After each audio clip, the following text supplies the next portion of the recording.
Hey, 28 millimeter RPG. Rick is here again. And I see everybody's talking about alignments and morality. So when I say everybody, I mean like started with C4 Crispy started bringing it up. And then I seen a little blurb from Max as well as Abe from Talking About Games. So why not? Why not just follow suit and start bringing up the same kind of subject? Well, at least I can give you my kind of take on it. So the way I see it is, if your alignment is integrated with your mechanics, uh, yeah, you have to kind of use that. So it's kind of important. For instance, if you if you're playing like a D&D game, even Castles and Crusades, um, you do notice that a lot of the internal mechanics and say spells are really hinging on the idea of alignments. For instance, like the protection from evil spell. Who does that actually encompass? Is perhaps maybe one of your party members is evil, and it's going to affect them as well. It depends on your mechanics. So if you're using a rule system that uses that, then yes, of course, you could go ahead and homebrew modify those kinds of rules. You could say that protection of evil, instead of being a protection from evil, it could be a protection from demons and devils or something like that, or protection from entities, or who knows. Like you could really kind of stretch out what that could mean technically. Um, but if I'm playing Castles and Crusades, yeah, I will definitely use alignments, though it will mostly affect the uh NPCs. So as far as the players go, um, I mean, they have their own kind of moral compasses as well. Everybody does. Like, you're not going to find two people identical in their moral values. You're going to find some people are more selfish than others. Some are more giving than others. Sometimes it fluctuates from day to day. Maybe one day you're feeling gratuitous and you start, you give the beggar on the road, on the street, some money, or you go ahead and you pay for somebody's meal. As you're ahead of them, you go ahead and say, "Hey, there you go. I'll pay for your meal. You just pay it forwards," or something like that. You got that going as well.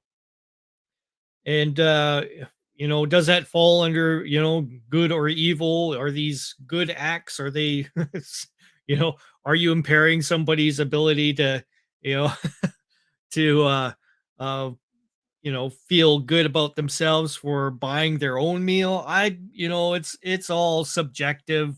Some people take offense, some people don't. So you see all kinds of weird things happening on even on the YouTube videos on those things occurring.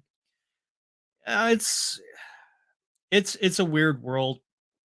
So for me, I play mostly Traveler, and if I'm not playing Traveler, I'll play Cipher, Numenera, that sort of stuff. The Strange thing with those, they don't have an alignment system in any of that, and I don't feel necessarily bound to be uh, keeping the players to a specific kind of alignment regiment or anything in those games. And of course, it's not required anyways. You're just playing a character in a situation, and that situation is usually something pretty epically uh, bad or something. something to that effect. There's a thing happening, and you're either getting out of it or you're trying to fix a situation in order to keep yourself alive, that sort of thing. So it's very survivalistic, I guess. Whether or not you let a fellow player in through the airlock after they've been exposed to an alien virus, that's entirely up to you as a player. I mean, do you let them in? Do you keep them in there? Do you flush them out and let them, you know, enjoy the ride in the vacuum or the hostile environment of the planet? It brings up interesting things. Um, so I do watch a lot of interesting movies that kind of deal in those kinds of uh things. And as I'm when I'm also as a game master like portraying an adventure, I have those I usually dig into those things in order to bring them up in ideas in games too. So, for instance, I'll go ahead and share this one here. Um, let's take for example, Flesh and Blood here. I'll just let this run in the background for a bit. This is a movie back in I think it was '85, Rucker Hauer, and it's basically a story about a mercenary group that gets double crossed, and they end up. Trying to rectify the situation by kidnapping the lord that double crossed them, his daughter, and awful things happen and all that sort of stuff. So when you watch something like this, like I say, it's very very subjective, interesting, thought provoking kind of stuff. This is one of the reasons why you don't play role playing games to have fun. I'll do the air quotes there, fun. It's an interesting situation that you play through. It's entertaining, and you have a really good time with it. You go through it. You're not watching this movie just for fun's sake. You're watching it for entertainment value. So this is really cool because I like the cleric in in this group, because this is how you should play a cleric in your D&D games. You should be bringing forth the righteous word of your god uh to this band of madmen put together, and helping them cope with the everyday rigors of war and strife and everything, and yeah, it's just interesting, kind of fun. Let's also look at this one here. I'll go ahead and share this one also. This is another movie that I've seen, which I would say is also a bizarre kind of take on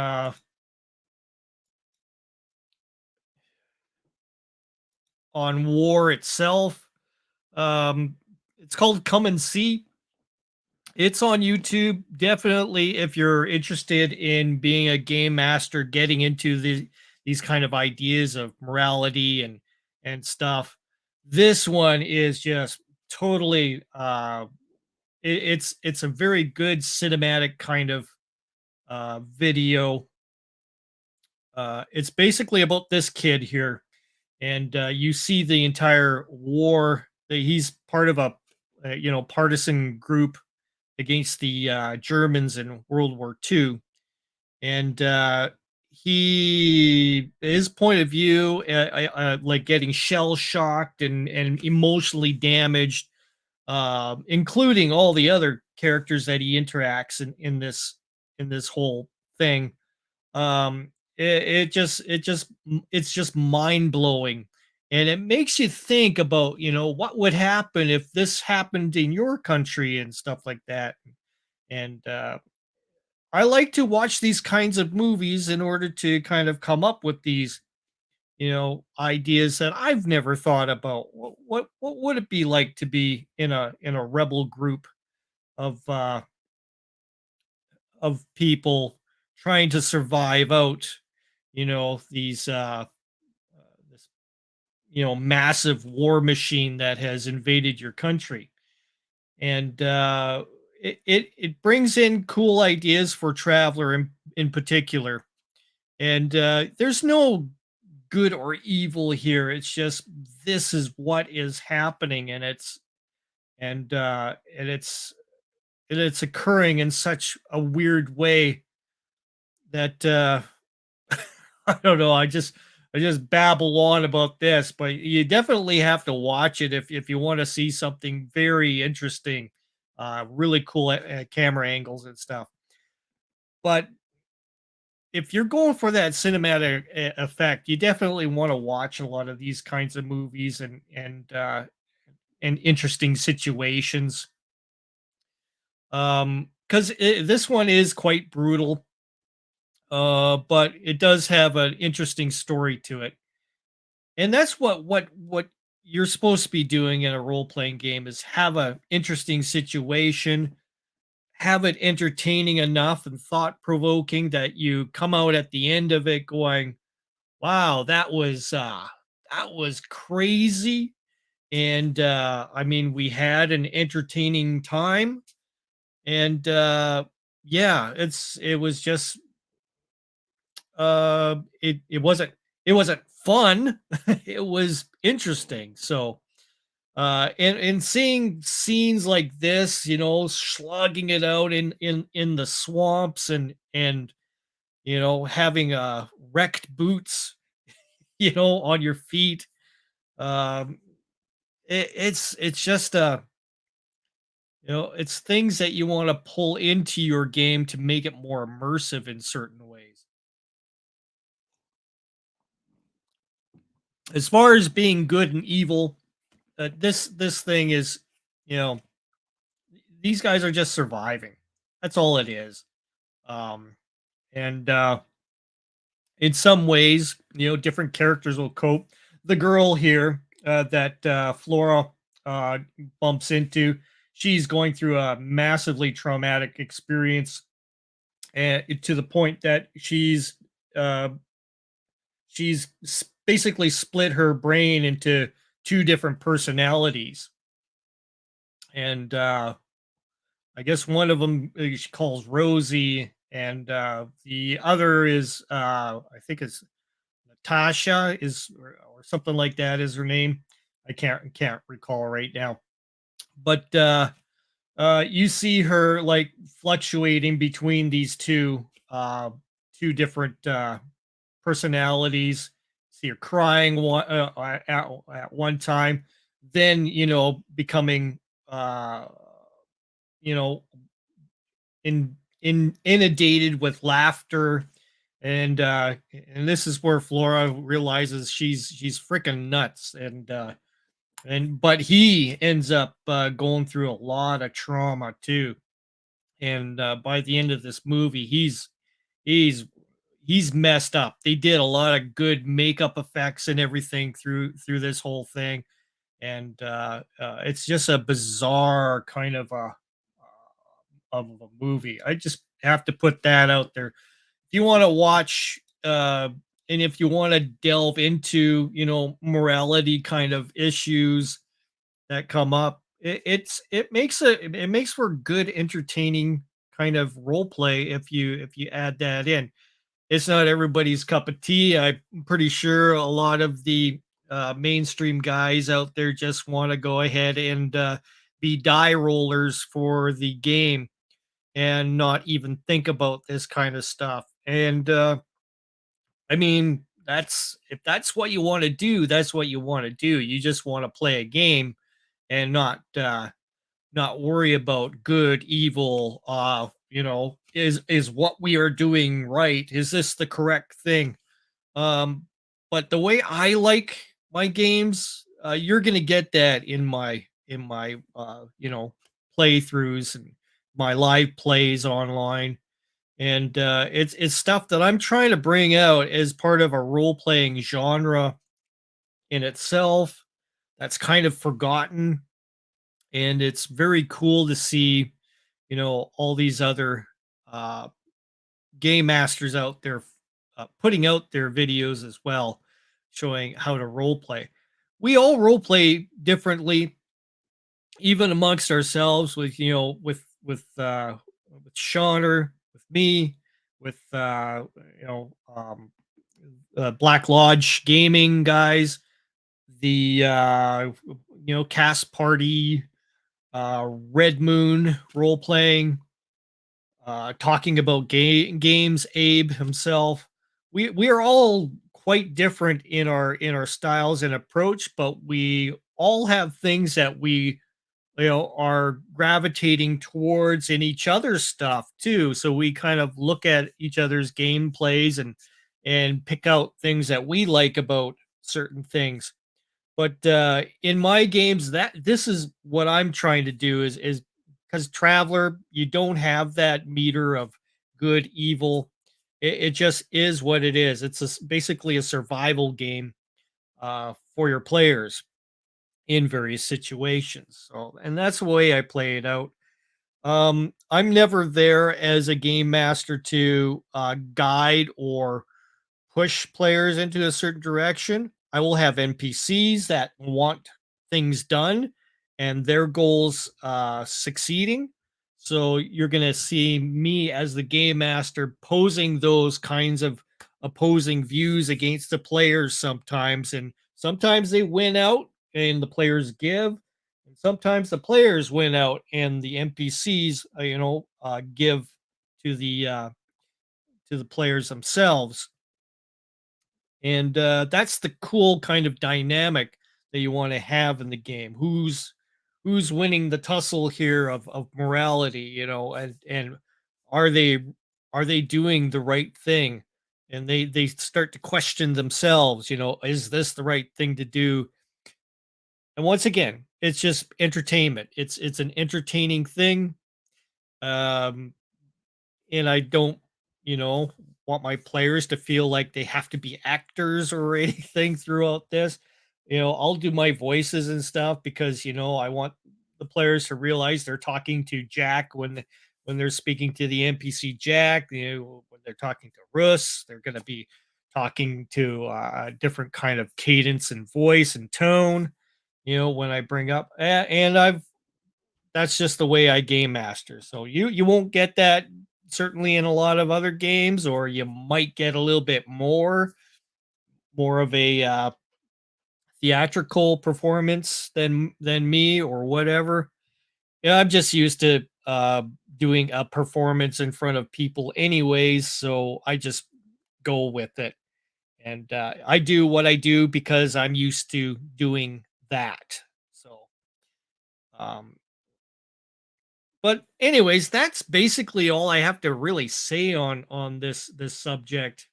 And I really want to keep it down to like the 20-minute mark so that everybody's like, okay, we understand what Rick's talking about here. But morality, alignments, all that stuff, yeah, important if your game system has the mechanics that needs those things. You need the alignment in order to you know, figure out who it is that this spell affects or whatever. Yeah, but Traveler and all the other ones, Call of Cthulhu, all that kind of stuff, it's very kind of, you know, ghostly and and unformed kind of morality kind of checks to figure out what's going on, with these players and that's part of the thing. The players are discovering themselves how they are, you know, compensating in each of these games. You know, a lot of their own, maybe morality kind of trickles in the personality. I when I play my player as a player in like my old games of D&D with Ted. I would play Valgar a certain way, and it wasn't me. There are things that that character did that I would never do. So as a person, so it's all very subjective, and it's all exploring and enjoying the ideas of creating an entertaining experience with each other, and coming out at the end going, wow, that's cool. So anyways, I just thought I'd mention that, and leave it at that. So once again, Hey, since you made it this far in the video at the end, you may as well hit that subscribe button. Because it's free. Honest, it's free. Just go ahead and hit it. I'm learning stuff. You're learning stuff. We all learn together. Subscribe. Just do it.